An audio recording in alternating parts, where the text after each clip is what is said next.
Hello co-stars and welcome back to an episode of Generation Films.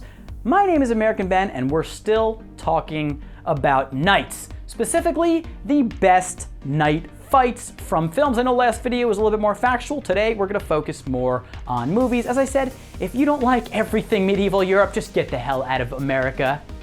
Shall we begin? First up, we have the opening scene from King Arthur, Legend of the Sword. As Mordred and his savages lay siege to Camelot atop massive elephantine beasts, Eric Bana, Uther Pendragon, father of Arthur, puts down his crown in a Middle Ages version of Hold My Beer and takes matters into his own hands as bagpipes begin to play alongside an epic music track.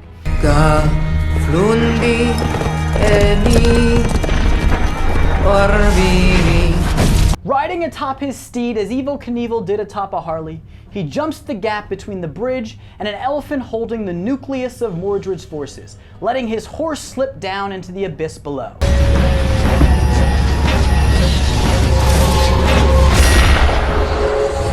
Next, we have the beach invasion in 2010's Robin Hood.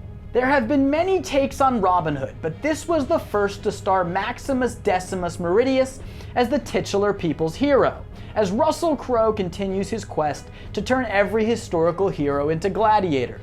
Towards the end of the movie, French forces invade England, and as they battle, an exhaustive struggle ensues between Robin Hood and Mark Strong's traitorous character Godfrey as they embrace in swordplay. Godfrey runs from the melee at his first chance, his horse galloping him to a safe distance and onward. But lest ye be beyond the stars, Robin Hood's arrow shall strike true.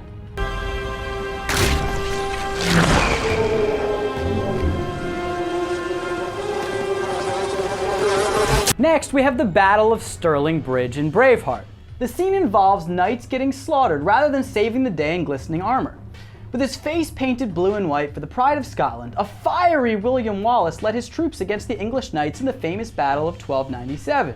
The scene is a gory spectacle, with the music backing off at the height of the fight, just so the sounds of swords bashing against armor and the slicing and dicing of various sun-dry body parts are all the more audible and raw.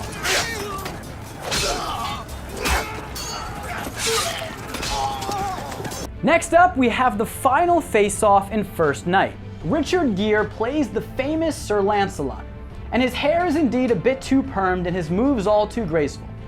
But his duel with Malagant is a manly affair.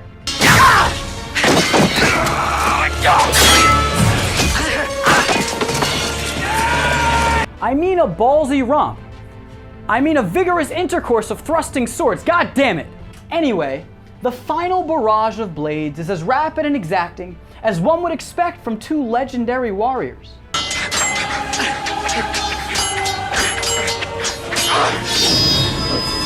Next up, we have Brienne of Tarth versus the Hound in Game of Thrones. Perhaps the greatest knight of them all is Brienne of Tarth, one of the most gifted swordsmen, swordswomen, swordsperson in all of Westeros. And one of the few who people thought could compete with her was the Hound Sandor Clegane. And when they finally matched swords, the battle lived up to expectations. The warriors first exchanging blows of their blades and then resorting to just beating the crap out of each other.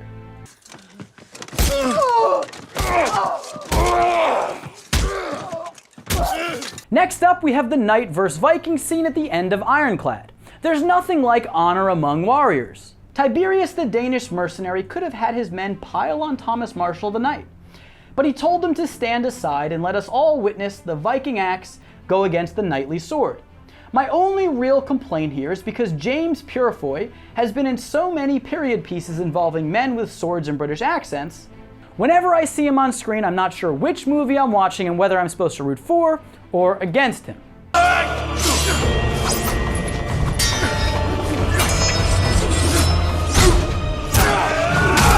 Next, we have a battle scene from Arn the Night Templar. This scene checks almost all of the boxes of a good old toxic masculinity battle scene. Delusional vision of a pretty woman, foreboding enemy approaching in the distance,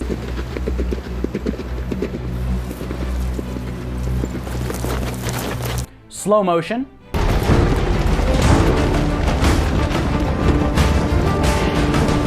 sword flip,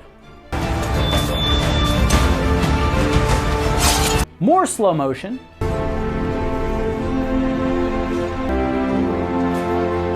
and epic stare down.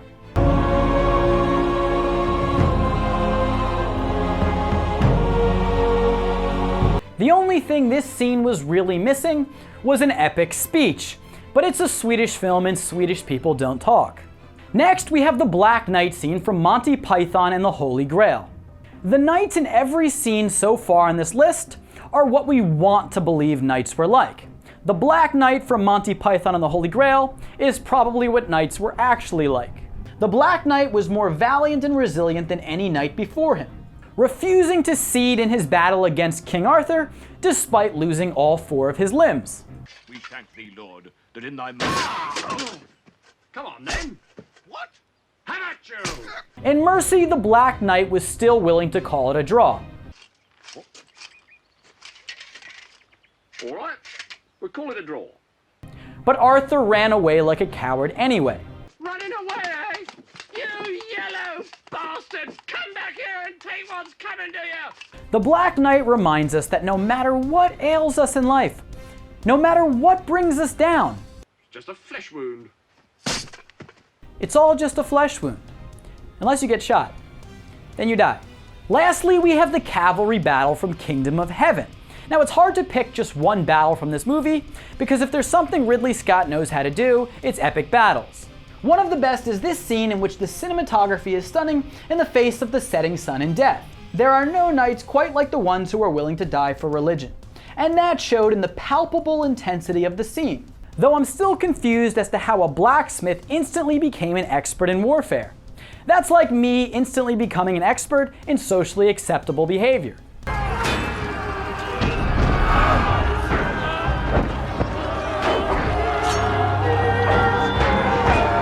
Well, that's the video. I hope you enjoyed it. If you did, please like, comment, and subscribe down below. And I know I missed tons of scenes for this video, so please let me know what I did overlook in the comments.